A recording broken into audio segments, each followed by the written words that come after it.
Hello and welcome to the Passenger Seat Podcast, a podcast designed to fill your passenger seat with chat about cars, all recorded from my 1968 Morris Minor, Peggy. I'm Becca and today I'm at the NEC Classic Car Show in Birmingham. I've had a fantastic day talking to loads of other young classic car owners around the show, inviting them to have a sit in the back of Peggy, tell me a little bit about their classic car ownership experience, some of the stories that they've had, and also their experience of the NEC so far. It's pretty early on in the weekend. I'm sure they're all going to have a fantastic weekend, but I wanted to grab them all before they were too tired and exhausted later on in the weekend. So I hope you enjoy all the wonderful stories that these guys are going to share with you, and I'll see you again at the end to wrap things up.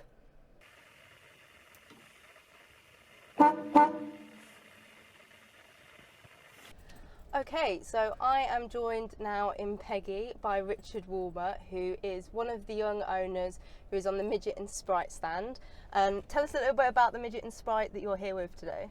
So, Mark 1 Midget, Yep. with a Nissan Micra engine conversion with a turbo, full fiberglass body, Yeah. kind of bit of aero thrown in there, very stripped out interior. It's very lightweight, isn't race it? car, yeah, very light, very light. And your fiberglass body is a little bit different, isn't it? Some of it's quite unique. Yeah, the front end's certainly quite rare. I don't know of another Midget or Sprite that's running that front end at the moment.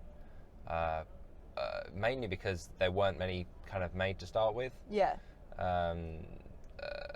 It's been kind of a car I've wanted to build for years, going back years. Because you've owned quite a few classic cars, haven't you? Yeah. I've had. So I started off in an A35. Yeah. That was my first car, aged 14. Oh wow. Yeah. Used to drive that around the field at home, and Yeah. and I nearly rolled it once, and you know. All the things that you learn happen when you learn to drive in a vintage car when you're 14, I imagine. Yeah. And I do quite a bit of racing as well. Yeah. So I've driven at Goodwood quite a few times, and I do a lot of racing through the year in not just my cars, other people's cars as well. So what's it like to race at Goodwood? That sounds like an amazing experience. Amazing. Yeah. It never gets old. Yeah. It's one of those things that it's you arrive at Revival, and it's just you almost just feel. You feel like a celebrity, like a new celebrity. You know, you're walking around. Because the race car drivers are part of what makes Revival, aren't they? Absolutely. Like that. You go for kind of the atmosphere and everything else that's going on, but the races are really kind of where it's all happening. Yeah. I can't wait to hopefully go to Goodwood Revival in the not too distant future. I love seeing everyone's photos. If you haven't done it, you got to. Yeah. Well, I think this car's technically eligible for the car park from next year. Yeah. So yeah, we'll possibly try and get her down there before she comes off the road. Nice. So is this your first time at the NEC or? No. So I've been to the NEC a couple of times before with my little Mark II Sprite. Yep. And my A30 van, A30 saloon. I don't think I was ever on stand in the A35, but I've done a few years here. So but it's your first time with this car because it's quite a new car to you. Yeah. So it's I've only had it say less than a year, but it's in process. It's in build at the moment, so it's not finished. And we're quite early on in the weekend, but have you had a chance to look around at much stuff? Nothing yet. Nothing yet. Wow. I pretty much haven't left the stand other to go to the toilet. Your car's been getting a lot of attention, so you've probably had quite a few people to talk to. Yeah, and I had an interview from the Lancaster Insurance guys as well, which was amazing. They've kind of marked it as one of the cars of the show, which is kind of cool. Oh, amazing! Wow, that's great news, and you heard it here that it's a new car to you, and you've been racing it and stuff like that. So, what got you into kind of classic car ownership, especially so young? So my parents have always had Midgets and Sprites. My dad's first car was a Mark 1 Sprite for Little Frog Eye, which he's still got.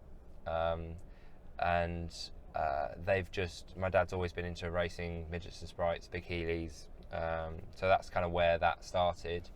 I fell in love with A30s and A35s through a chap called John Sprinzel. Don't know if you know the name. No. John Sprinzel used to be a racing driver and a rally driver and a kind of a team owner back in the 50s and 60s. Yeah. He had people like Sterling Moss, Graham Hill, Wow. Jackie Stewart Yeah, all yeah. drive for him in his cars, and he started off in an A30, his mum's A30. He asked his mum if he could borrow her car for a weekend. Took it and did the Monte Carlo rally in it. Oh, there's a few people who've got kind of stories like that, isn't there? That kind of like, oh, can I borrow the car for the weekend? And they've taken it off on quite the adventure, and it's probably come back a little bit different to how it left. Hearing all those stories as a kid, I was just absolutely taken with it. So always wanted a 30 or a 35. So then got my first 35, and that kind of progressed, and I developed that quite far. 1275 and straight cut gearbox and disc brakes and blah blah blah blah blah. But unfortunately, I wrapped that around a telegraph pole after about 5 years. How did it hold up to the crash? Like, were you okay? I walked away completely unscathed. I hit the front end of that car so hard the boot lid didn't fit. It was a huge accident. Wow. But I was absolutely fine. Yeah. I even had a friend with me as well, and he had a small cut on his leg, but again, we were both fine. We had seatbelts, obviously, but he was in standard seat, I was in a bucket seat. Yeah. And it amazing, really. That really is, yeah. You know, the windscreen came out, the rear screen came out, the doors flew off. And it's amazing that didn't put you off at all, and you're still racing them, and like it. The love is deep. Yeah, absolutely. Petrol in the vein stuff for me, I'm afraid. And that's quite fitting with the theme of the show, is it being kind of part of the family, being the theme this year. Yeah. Obviously, your loves come from family members, and it's not going anywhere by the sounds of it. No, and I tell you what, it's been really nice this year. It's a really good vibe this year, having all the young members together. Yeah. That's been a really amazing part of this show this year, because there's a really nice kind of little bit of banter. And it's like a family in itself, and like we're all helping each other, having a bit of fun, bit of a ribbon, and hopefully also going to have a few more people climb in the back and have a chat with us. Hopefully, well, and if we can recruit a few more willing volunteers along the way. We've been able to speak to a few people, so hopefully some more come across and are interested in both the Moggies and the Sprites. Yeah. Well, thank you very much for joining us. Not at all. It's been fun. Hopefully, if you've been listening, you've enjoyed hearing from our first guest. And if you're watching, then you'll have been able to see some footage of your amazing car, which I'll overlay over the top as well. But thanks again. No worries. Drive safely and happy motoring. Thank you very much.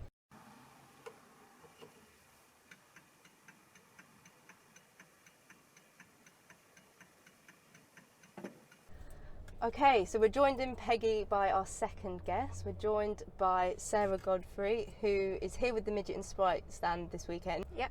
But you've got a very different collection of classics yourself. Yes. Tell us about some of your cars. Okay, so my first classic is my Mercury Comet, which is my big American land yacht. Amazing. She is from the 60s, so she's 1962. Very early Mercury Comet, and she's based on the Ford Falcon. Yeah, and it's that iconic American look from that period, isn't it? Of it being kind of this big boat that's wafts through the roads. Yeah, so it's like driving a waterbed. She's got her tail fins as well. So yeah, absolutely. I bet you get some head turns when you're out kind of driving that. Oh yes, and she's very loud. So that's the first thing they get is when we're driving down the road is the noise. Yeah. Like the sheer rumbling of the road. Absolutely, yeah. For American car. And then, it's just the look of her. Like, she turns heads wherever she goes. Yeah. So that's your first classic. What else have you got? So after I bought the Comet, I then decided I wanted a smaller car. Right. But I couldn't decide on what, because I'm very much into my Americans. And then I discovered the Nash Metropolitan. Okay. So I went out and bought myself a Nash Metropolitan shell, which I'm slowly building up.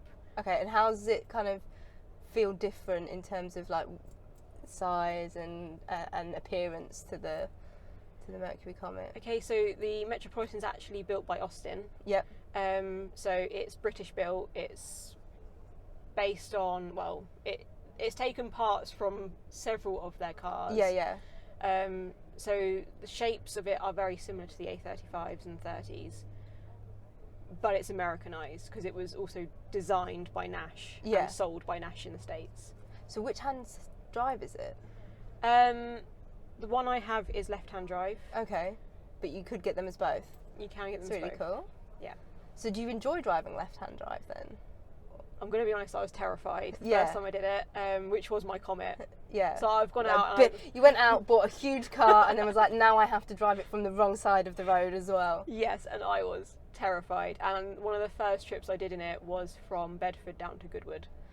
Not a small one then. No. So it was, learning very quickly. Yeah, absolutely. But I absolutely love it now. Yeah. Absolutely adore it. Brilliant. And any others? Yeah, I recently went out and bought myself an Austin A35. It was a complete impulse purchase. Absolutely. Wasn't planning on keeping it, but it just seems to have stuck around. Yeah. So, yeah.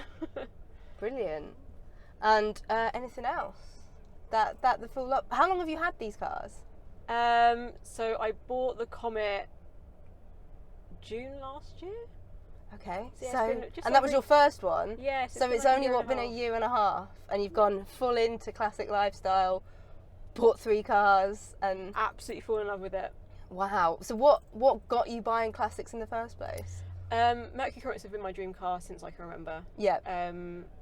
I just never felt like I had the knowledge or the skill to maintain such a car. And I think so many young people do, because we're not taught in like school and stuff like that as much hands-on stuff as we like generations before us used to be, so you're not as well equipped to have a go.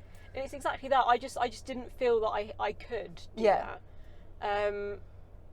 And basically when I met Rich, it was a case of he showed me that I could. Yeah. And that's when I kind of went, oh, okay, well, maybe I should look at buying a Comet. Maybe I should just look at it. Yeah. See what they even go for. Because as much as I loved them, I hadn't even gone as far as looking at like how much it is, what it would be like to kind of own one, insurance and all that sort of stuff. Exactly. And so I found this. It was purely by chance, because I mean I have one of 5 on UK roads. Wow. So it was pure chance that I found this car. I fell in love with it. And of course, if there's only one of 5 on the UK roads, when one came up and it was available and you fell in love with it, there was no kind of chance to have a thinking, oh, maybe I'll buy one in a couple of years. You really had to kind of go for it. So I had to drive to East Yorkshire for this car, and I took the trailer with me because I was like, I'm not making a second journey, this car is coming home. Oh, that's such a lovely story. Like, you knew that was, brilliant. So how are you enjoying having classic cars? And I absolutely love it. I mean, I went out quite soon after buying the Comet and enjoying that for what it is. I went out and bought the Metropolitan to build into something special that was my own, and that has been solely to learn on. Yeah. I bought it as a shell, and it came with parts, so it was a complete car, but it was in pieces. It's a shell. Yep. And I have now sort of started building that and making that my own. That's such a lovely thing to have gone from, I don't know if I can even maintain a car, to be building that. That's amazing to hear. How are you finding the show? Is this your first time at the NEC, or have you been before? First time with a stand. I've been once as public. Okay. Just on a Sunday last year. Yeah. So this is first full-on weekend. Weekend here all the time. You're staying over with an Airbnb with the other guys, or Yeah. Great. Love and it's a nice to kind of be with the young members from other groups and kind of we're all kind of poking fun at each other and I'm absolutely loving it. Yeah. Met so many great people already. So have you had much chance to walk around yet? Not yet. Hoping to do that sort of maybe later today, or maybe tomorrow. Yeah. Today is really busy because we're recording the first kind of few of these interviews on the Friday, and it used to be the quieter day because it was the press day, but it's packed in here today. Yeah. So people have really come back and going for it this year. Yeah. Well, I hope you enjoy the rest of the show. Thank you so much for telling me about your love for classic cars and how you got into them. I absolutely love it. No, thank you. And drive safely in your wonderful cars and happy motoring. Thank you.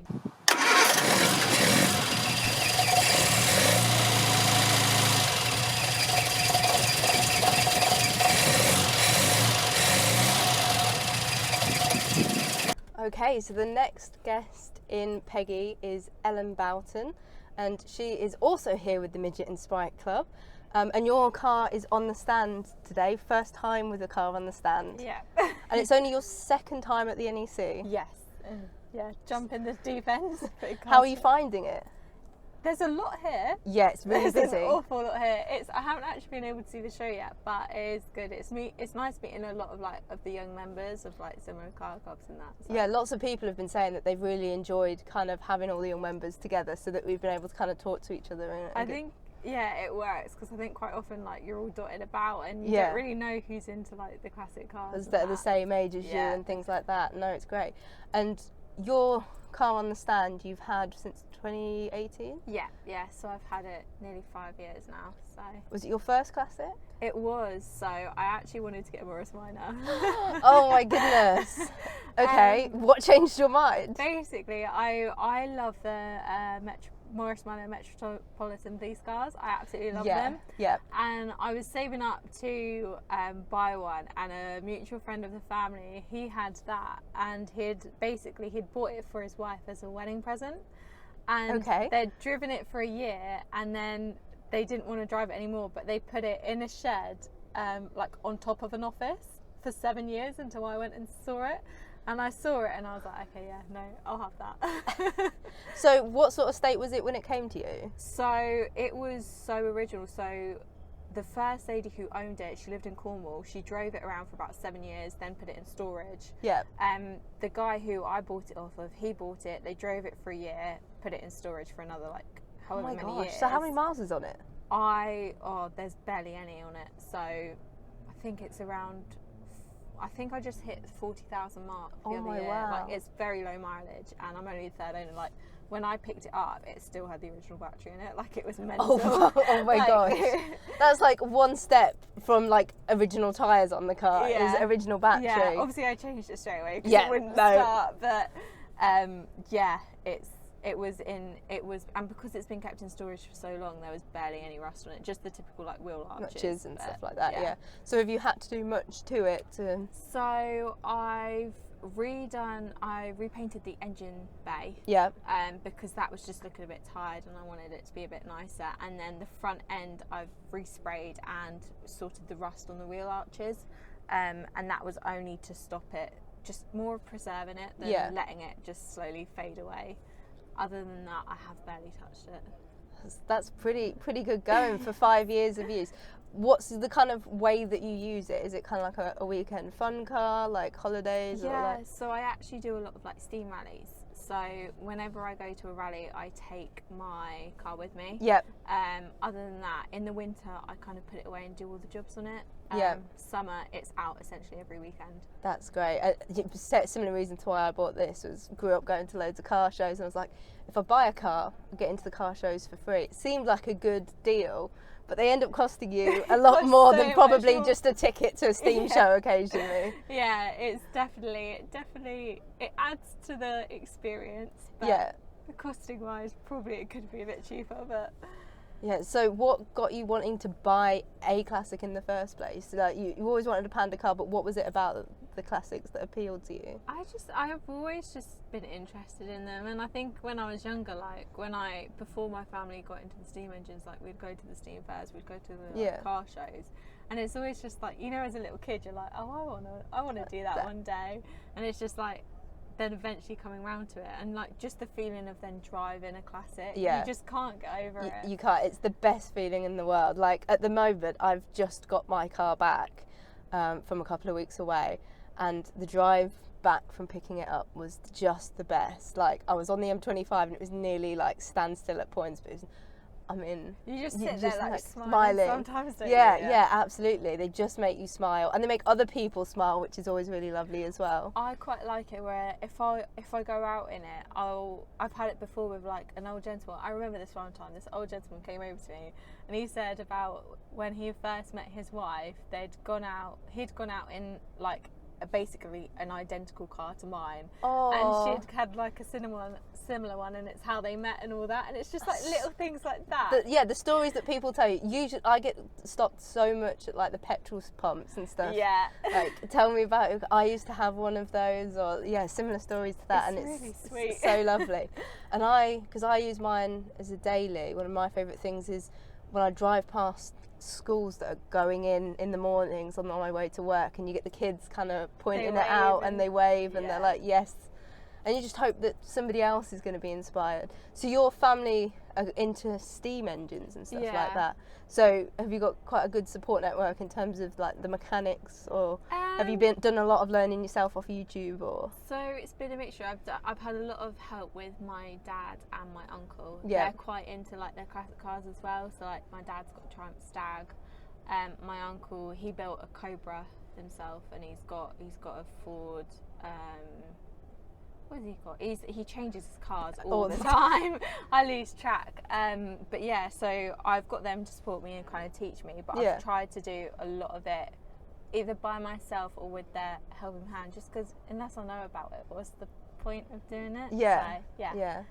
No, that's great, and it's great that like you're learning, and that's the thing in terms of it can put some young people off that they don't know anything when they first get it. But there's loads of ways to learn, be that from family, which fits nicely with the theme of the show this year, or from YouTube or anywhere like else. The young members group, like as soon as you get involved, if there's any problems, like everyone always just like sends in any suggestions or any help. They're so helpful. Yeah, and being kind of national groups with the young members groups, there's somebody somewhere near you usually who might be able to point you in the right direction. Yeah, massively. It's been great to speak to you. Thank you so much for telling me about your car, and drive safely and happy motoring. Thank you.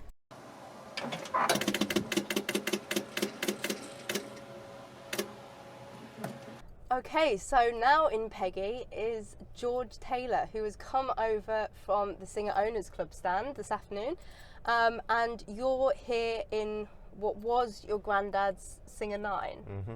Tell us a little bit about your Singer 9. So it is the oldest known Singer 9 to the club. So number 5 or number 6 off the production line. Yeah. Depends when the numbers started. We know roughly it's 5 or 6. So yeah, the earliest one. I've had it for 2 years, and prior to that, Grandad had it for 15 years. I think he got it around 2004, 2005. Yeah. So I've grown up with it. It's always been sort of there every time I go up and see my grandparents. They're about a 2-hour drive away. So every time we go up and visit, just the first thing was just, can we take the covers off the car? Can I sit in it? Just wanted to sit. I've lost track of how many photos I have over the years of just me sat behind the wheel, even up until I was like 20, 21. Just because I still, every time I was like, I just want to sit behind it. I just thought if I sat behind it that many times, they'd know that I was keen. Yeah. So it paid off. Yeah, I went round looking for all the photos that I've got displayed with the car this weekend, and I was like, I wonder if other people have got as many photos of them in classic cars. Yeah. Like, where do normal children have their family photos taken? Exactly. Yeah. So how did you persuade him to let you have the car? It didn't take any persuading. Okay. I think they wanted me to have it. Yep.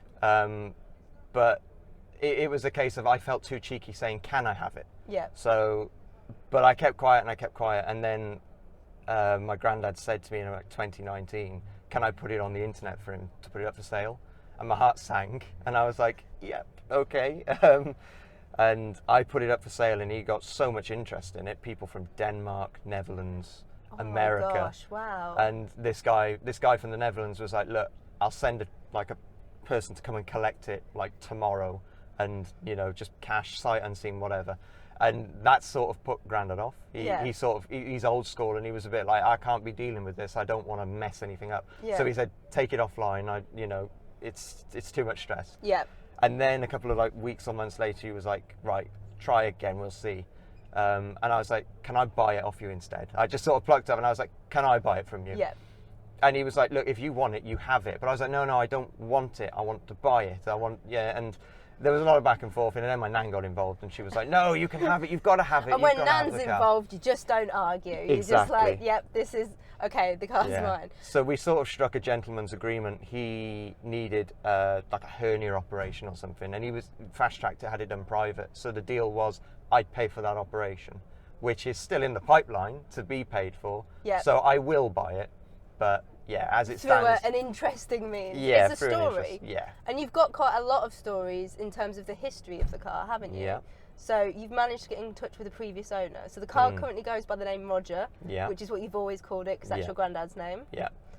But It was not originally. At some point in its life, it was called Pearl, after the song Pearl's a Singer. by Elkie Brooks. Yeah. Yep. So the guy who had it was really fond of it, and I think at the time that he purchased the car, that was quite the sort of the song of the time. Yep. And it fit perfectly. Pearl's a singer, it's a singer, Pearl. And that's how it was known. But I found that out after I called it Roger, so it has had an identity change. You rang up the previous owner and he was like, I can't believe Pearl's still Yeah, going. that was sort of his And first thing. I was so pleased to hear Pearl is still going. And then you were like, yes, well, we need to have a chat about Pearl because goes Pearl- by a different name now. Pearl's no more. So how much have you been able to do with the car? Well, this is the thing. I've done lots of work on it because in 2 years of having it, not a lot of driving, a lot of fixing. Yeah. And, it was a case of I drove it once, it was brilliant, put it away, took it out a second time, and it just didn't want to start. The loads of rust was coming through the fuel filter. So then I looked at the fuel tank, which was full of rust. Took it to sort of be pressure tested, and they said you wouldn't even be able to repair it. It's almost leaking. Yeah, so, yeah. So I had to have a new one made, which took time, and then had to clear out all of the fuel system and strip down the carbs, rebuild the carbs. Then I got it going, and it was running lovely. Took it in to be serviced. The guy overfilled the oil, which contaminated the clutch, and then it sent it back to being broken again. Oh. But it gave you that first drive where it ran okay and you got to fall in love with driving it that made you feel like it was like, okay, I have to put all of this time and effort into getting it running lovely again. So you're kind of right at the start, I guess, of what's going to be summers and summers of lots of fun and enjoyment with it. Exactly. How have you found kind of support for an older car? Because we've spoken to quite a few people who own kind of 60s and 50s cars. How have you found the kind of support and parts availability for a 30s car? I mean, fortunately, until now, it hasn't needed any specialist sort of specific parts. But it does throw up issues with the age. So, the fuel gauge was constantly reading full. So it needed a new fuel tank sender. And I bought 3 or 4, they're only cheap, but I bought 3 or 4 different generic ones which would fit in, and none of them worked. And the Singer Owners Club were like, they're just not available. Okay. The part being that old. Unfortunately, I did get a tip off from somebody, and I found one on eBay from America, and it's for some really obscure kind of like Ford truck kind of thing. Is what it was originally from, and got it, put it in, and that worked brilliantly then. So in terms of like getting parts for it, it's obviously much more trickier than my modern car. But the Owners Club themselves, you can just pop a question on the Facebook group, or even there's like a forum. There's a Singer Cars forum online. Yeah. And I think that's more the American-based owners, but they're still really helpful. Yeah. So if you have a question about mechanical things or anything like that, you can just pop the question out there, and they'd like straight back to you, and they're happy to share their knowledge. I think it kind of works to your advantage that you're a younger owner, because they're really keen for you to sort of keep them going. Yeah. So they're really helpful in that regard. No, I totally agree. I've heard great things about kind of what they've been able to do for you and other people in terms of getting new parts. This your first time at the NEC? I came 2 years ago, and that's how I met all the guys from the Singer Owners Club. Oh, brilliant. So this is only my second visit. And you're on a stand? Yeah, exactly, yeah. How have you found kind of the NEC and the event? Like, I just think it's amazing.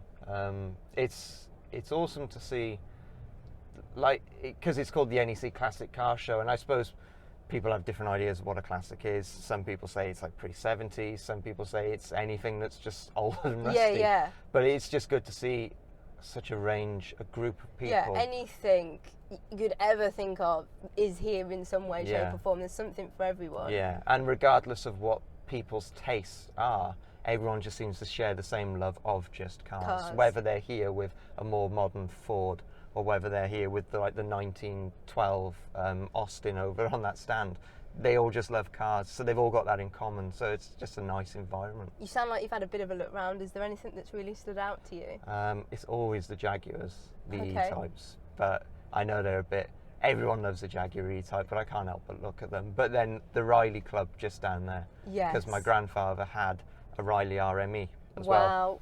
Wow, what a collection. Yeah, so whenever I see a Riley, I take a photo, send him the picture, so yeah, it's nice to see the Rileys down here. I think it's really nice that you've got this relationship with your granddad about cars, and it's probably been made stronger by the fact that you now have his car. And that really fits with the theme of the event this year, of it being kind of with the family. Obviously, the Singer Owners Club are doing the 9 at 90, but I have noticed that a few of the cars have got those kind of family ties links, which has been lovely to see as well. Yeah, and he loves it, because when he had it, he got the car persuaded by my nan. She loved it, but he already had his hands full with his Riley. And he didn't dislike the Singer, but he never put as much time and effort as it deserved into it, because he was more focused on the one that he really wanted. So he didn't really join the club, he didn't bother digging up its history. So he's really enthusiastic now. Whenever I come back and find out something new, I found out its previous owners. You know, just the fact that it's the oldest one, he's amazed. So it's he must be loving finding out, loving seeing you having such enthusiasm for it. And that's kind of sparked it in him again. Yeah, he literally said the other day he's more interested in the car now he doesn't have it than he did when he had it, just because he prefers the stories rather than necessarily having the thing. That's great. Well, thank you ever so much for sharing your stories with me. I hope you enjoy the rest of the show, and drive safely and happy motoring. Thanks very much.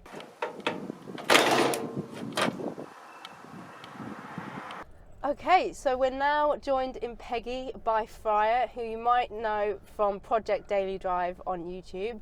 He's here on the Morris Minor Young Owners stand with the infamous Jean. And she made it here all in one piece. Just about.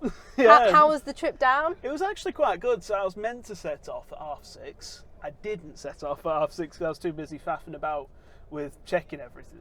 But it was actually all right. I was really surprised because the head of the engine had been off up until like 4 days before because I'd blown the head gasket.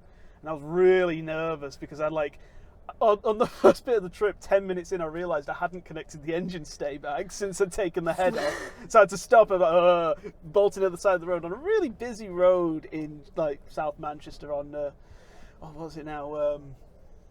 I'll remember it later. But it was on the road where you're not supposed to stop.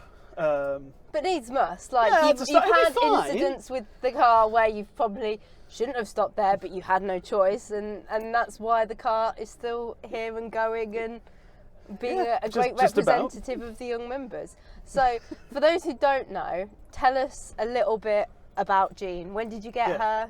Everything like that. The reason I got Jean was I was looking to get a car, and obviously getting a classic car is cheaper than getting a modern car, and I'd always wanted a Morris Minor. So in 2017, I found it for sale on the actual Facebook page, and I ended up brought up in a trailer in like December 2017, like 27th of December, like 2 days after Christmas. The best Christmas present. It was an amazing Christmas present. And started up and parked at the side of my parents' house, and then for 4 months I didn't actually have a license, so I couldn't drive the car anywhere. So I spent that time doing her up until I passed my test. Did you do any practice learning or anything in her? No. No, I did not, because I couldn't get her out of the driveway for most of the time she was there. She was stuck in when my dad was doing work on the house, so it meant that I could only do little bits. But I worked on the brakes and everything. I actually had an MOT at the time. Yep. Shouldn't have had an MOT at the time, as I found out. But that's when I got her, and I was in uni at the time, so I couldn't actually park her outside my flat when I was on my old flat. So it wasn't until I actually moved into my second flat I could bring her to uni with me, which thank goodness for that, because I was doing so much driving in my final year. Yeah. But that's basically how I got her, because cheap. The excuse is cheap insurance. The actual reason is I just wanted a Morris Minor. Yeah, it's cheap insurance, and in 2017 it might have been like maybe around the same sort of price as a daily run around. It was, yeah. So, but then you're like, actually, I'm going to need to spend this on repairs and this on repairs, and occasionally my bonnet's going to fly up, so I need a whole spare bonnet. Like that's. Handily, I had a spare bonnet in the garage, just in case you need it. You never know when you need a spare bonnet. So. You have her and another car, don't you? And it's kind of... Yeah, I've got a modern Vauxhall Corsa, which I hate. I'm sick to my back seat of it because it's constantly breaking down. Unlike that, I can't fix it. But I have that because I travel about 100 miles a week for work, which is miserable, and I don't like doing it. So I only take Jean to work occasionally, but I still do like about 5,000 miles. I'm just constantly driving the car. I only use my Corsa to get to work and back because I have to go on the motorway, and I don't want to take this on the motorway in Manchester because it's a good way of wrecking the car at that point. Yeah. So what's it been like bringing Jean to the NEC? Oh, it's amazing. Like, I've never done anything like this before. I always do the local rallies. I've done the nationals, but I've never done anything of this sort of scale, I suppose. And it's such an honour because, you know, I'm surrounded by some absolutely amazing classic cars. I'm surrounded by all these wonderful Morris Minors, and then there's Jean just here making the place look untidy. She's getting so much attention. Like, there is a lot of lovely shiny cars here at the NEC, but the amount of people that have come up, read the little thing that we put in the window about her, I do love that. and like had a good look round, and I've seen so many people taking a picture of your sticker on the back about how slow she'll go up hills, and that's really something Peggy could relate to up until recently.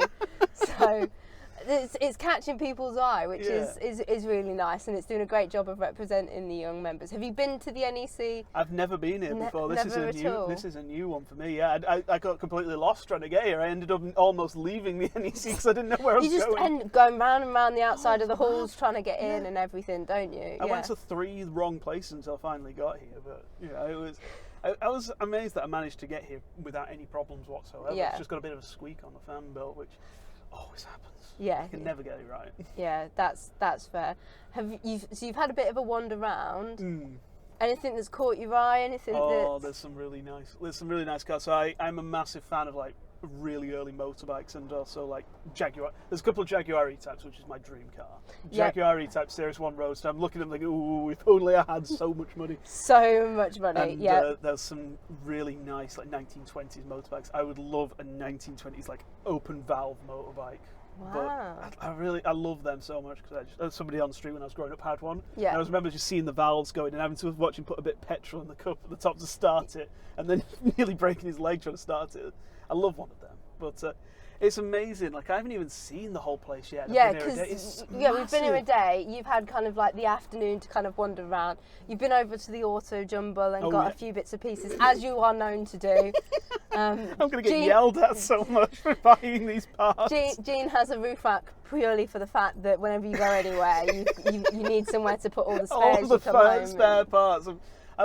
Honestly, the roof rack comes in so useful. Like going back from the national, I had two sill plates, 2 bumper bars, everything up on the roof. I've carried like tables and chairs up there. Yeah. I need to find a photo of the armchair on top of there because that was hilarious.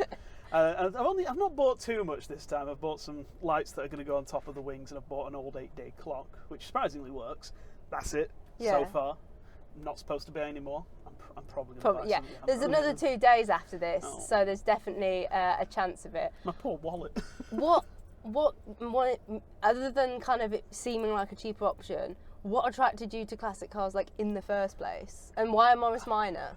Well, I've always loved old mechanics. I think it's my granddad's fault because my granddad was one of the first preservationists. He helped found Dinting, the railway centre, and save Bahamas, the locomotive. So I always grew up with going to heritage railways, museums, classic car shows, and my grandma had one. My grandma Jean had one, so I remember going in that as a really young kid, driving around in this like old smoking Morris Minor with my grandma driving in while looking through the steering wheel because she wasn't very tall, sat on a cushion. But that was kind of my get into classic cars and classic mechanics, and so. As well, my granddad still had all these car parts sat around. He never got rid of them. So it was one of those things of when I started looking at them, did I want to get a 2CV or something like a Mini or something like an old Rover? But it was always going to be a Morris Minor, really. It was the car I kind of grew up going in. Between that and a Mini.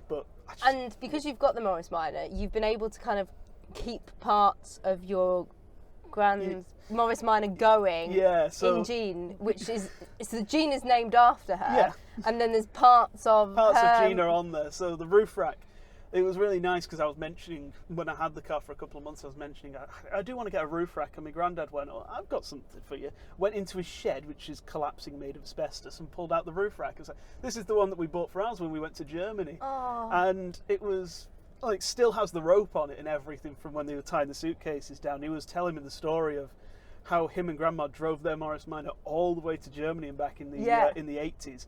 And the only thing that went wrong is that when he opened the door, the pin fell out of the handle. He had to put it back. And it went flawlessly, and that's where the roof rack came from. So they always took that on holidays. And so I got given that, and it's been on my car pretty much ever since. It's currently held together with glue and cable ties. But it's still going. It's still going. And it really adds some nice character and usability and it's to useful. the car Like, for you. Yeah. It's amazing because, like, when my mate was moving house recently, this was the thing that moved all the furniture. I just took the passenger seat out and put stuff on the roof rack and moved all of his bulky furniture, his desk and everything. Yeah. And, you know, the bonnet and the grill are both off my grandma's original red Morris Minor as well, because the grill had rotted apart and then the bonnet flew off last year. So it's still, like, the theme of the show is obviously part of the family. Yeah. The car is so much like part of your family. Oh, and it's 100%. keeping cars that were part of your family in some way, shape or form Yeah. on the road, which is really lovely to hear. Oh, absolutely. You know, it's also been to a lot of... The only thing it missed was my sister's wedding because the bonnet was missing. But a lot of the family events I go to, and, you know, I always go out in it all the time. Me and my friends also go on holiday in it, and me and my parents went on holiday for once in it. It's a nice car, and, like, it really, they do become kind of part of the family, don't and they? they really feel like you're making memories on the way to wherever you're going, as well as It's like the trip to Bedford that we did earlier in the year. One of my most treasured memories about that one was on the way back when we were doing 70 miles an hour on the A1, overtaking police cars and everything, getting thumbs up from them. And then about 10 minutes later, broke down. People are always so surprised that they can do that. I mean, Peggy's been known to do that as well. And you get such a surprised look, and that's the memories. And you know also, somebody who's in that car who's giving you the thumbs up is going to be, do you know what I saw on the A1 today? Like, yeah, I think something that always has kept me going is that even if I'm not necessarily having a good day, I'll take the car out for a bit of a joy, like a joyride, I guess. But whenever I'm out and about and not having a good day and I see a classic car, that makes me day. And so whenever I'm out and about, it's like, I've made somebody's day just going you just don't know it. And you see all these people smiling and waving when you're at lights, and you pull up next to some guy and they just go, you know, it's great fun, and it's a joy to do it. Yeah. You know, part of the reason I don't like my modern car is that it's not interesting. There's you no don't have joy to conversation driving at it. petrol pumps or have people come and telling you stories or anything like that. It's not interesting. Whereas that, you know, that's part of the family. You've got memories. I've got stories about everything on it. You know? And I even bumped into people a couple of years ago. I need to find these photos again. Who used to own my car before I was born? Oh, I've got pictures of wow. 1994 of Jean in the original colour with this young couple and their daughter who was a baby at the time. Oh, and the my reason they got gosh. rid of the car was because obviously they wanted a safer car. And I've got those pictures. And you know, that was And just to have bumped into them, that's so cool. bumped into them at a classic car rally, and it was just because owner number 17, but they're the only people I've tracked down. But they've gave me photos of them in the car. Oh my god! And it's just really funny because the steering wheel is just as tatty in these pictures as it is in there. Well, I can tell you how to make a steering wheel nice and red if You know you're what, ever interested. So I need to clean it up at some point. It's terrible. It's falling apart. Well, it's been very nice to talk to you. And you. obviously, if people want to hear more about Jean's adventures, then they can find loads more over on your YouTube channel. I hope you enjoy the rest of the show. Happy motoring. Thank you very much. It's been an honour.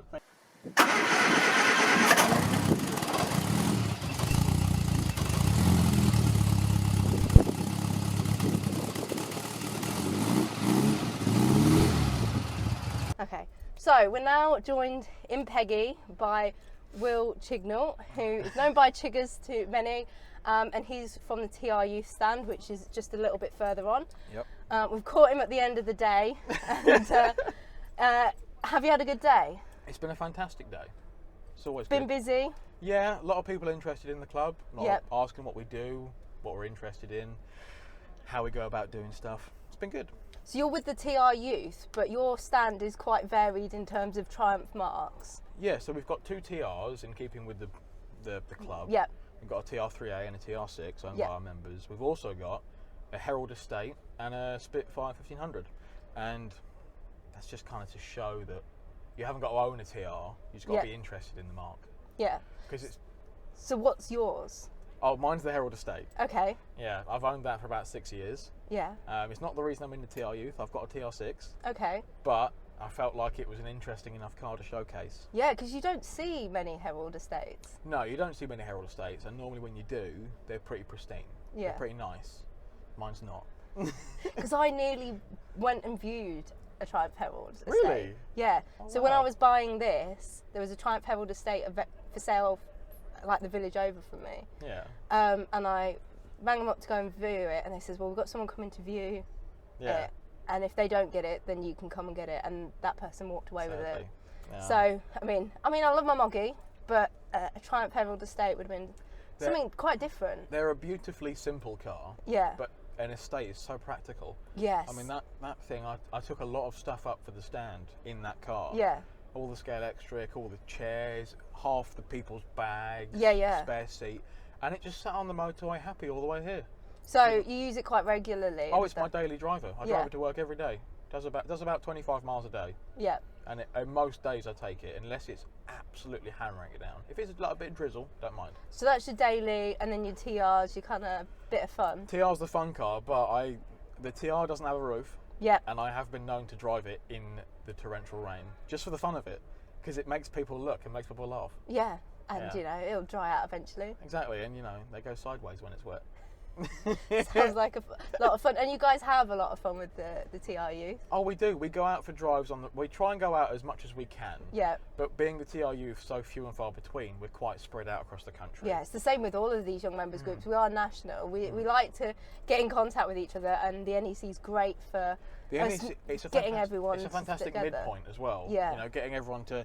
It's less of a driving weekend. It's a socialising thing. Yeah. Whereas like the TR Youth, we've had 3 or 4 weekends this year where we've been out driving places. Yeah. And it's just fun to have all kinds of different cars out driving together. And Yeah. we had one of the events. We had a Morris Minor. We had MGBs and stuff. It's nice to include everyone. Yeah, absolutely. And Yeah. it's been nice to have all the young members here together so that we can talk about organising more of this sort of stuff Exactly. across the clubs. So how long have you been into classic cars? Since I was born. Okay. So in keeping with the family stuff, is So- it a family thing for you as well? My mum's only ever owned 2 cars. Okay, Her wow. first car was a Spitfire Mark III, which Amazing. she's still got. And her other car, which she's still got, the only car that she's owned, is a Mark I Triumph 2000 Estate. And Wow. it is absolutely gorgeous. My dad has a Mark I PI Saloon and a Vitesse. And they met because my dad saw my mum's car in a pub after a gig and was ogling the car, and my mum came and had a go at him for looking underneath it. And since That then... is a beautiful story. Absolutely. And so the whole family are Yeah. Triumph fanatics. Exactly. And the TR6 was my granddad's, my mum's father's. Oh, so It was his, and he left it to me. Oh, that's Yeah, lovely. exactly. And the Herald I've had since day dot, just because I've always been interested in Triumphs. Yeah. Yeah. And how much has having the youth group and stuff helped you with kind of keeping the cars on the road and keeping the enthusiasm going? Well, I'll be honest. The youth has sort of been my the youth has been my sort of escape route. I live and breathe these cars. I do it for a living. I sell these parts for a living, and I'm very good at working on them. I've always done it for a hobby, and it's become sort of it's been a living at times in my life, and it's not anymore. Yeah. I'd rather do it as a hobby. But with the youth, I feel like I can give back. Like whenever we go on drives and events, if someone breaks down or someone's carbs aren't balanced or something needs tuning, I will play with it because it's fun. Yeah. And it's a way to meet new people and it's enjoyable. And I feel like that's what we've got to do to keep these cars on the road. 'Cause when Help each other out. When you're young, you can't afford to go, you know what, I'm going to spend 2 hours on a dyno and pay for my car to be tuned and lovely. Whereas you can get the bloke that spent all of his adult life driving a Herald to college and back, and every other day going, oh, I reckon I can just tweak that with the carb, tweak that. Getting him to play with the carbs in exchange for a couple of beers at a camping weekend, that's the way. That's the way that will keep people keeping it affordable, because the cars, even Moggies and things that were affordable, they're going up in price. Yeah. So to keep the hobby affordable for us young members, it's going to be helping each other out and through it. Exactly. It's I feel like we've got to a good spot, I'll be honest. There was a time when there wasn't that many young people interested in classic cars. I feel like we've got a really good thing going on, and with all these 4 stands as well together, it's lovely. Yeah, and the amount of ideas that are coming out from talking to each other. Like, yes, there's been the fun and the ribbing each other and stuff like that, but there's also been some good ideas that will hopefully make the next couple of years a lot of fun for everyone. Yeah, I'm looking forward and looking up. Only bigger and better things. Absolutely. Yeah. Well, thank you very much for joining me in the back. I know you've got an exciting evening looking forward to. I know, I'm being called away as well. Yeah, absolutely. So thank you so much for coming in and sharing your stories. Drive safely and happy motoring. You too. Thank you.